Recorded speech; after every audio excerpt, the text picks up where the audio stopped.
Hier nog een beeld van het Zeeuws-Vlaanderen 2018, momenteel 2 december 2018. Je ziet nu sterke wind, regen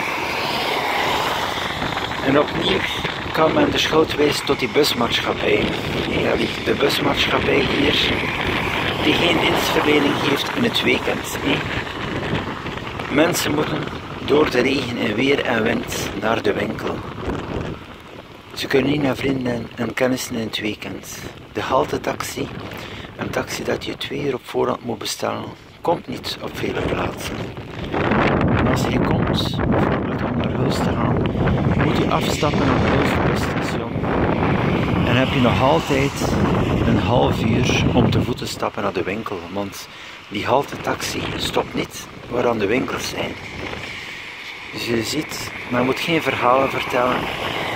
Voor wie dat komt wonen hier in Zeeuws-Vlaanderen, er is absoluut geen transport. De enige optie is de auto en de fiets.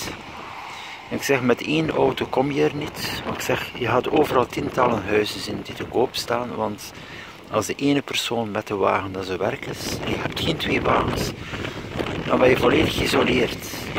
Dus denk goed na. Als je hier in Zeeuws-Vlaanderen komt wonen, het is goed voor mensen die in pensioen gaan, die geen verplichtingen meer hebben om ergens naartoe te moeten, naar hun werk, naar hun studies. Voor de rest, het is toch wel afgeraden als je ziet dat je volledig geïsoleerd bent. Waar dan ook, is al verontgulst.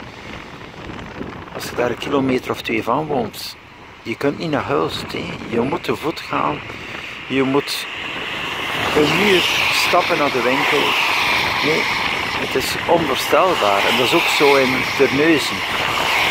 Dat is heel Zeeuws-Vlaanderen is het hetzelfde verhaal.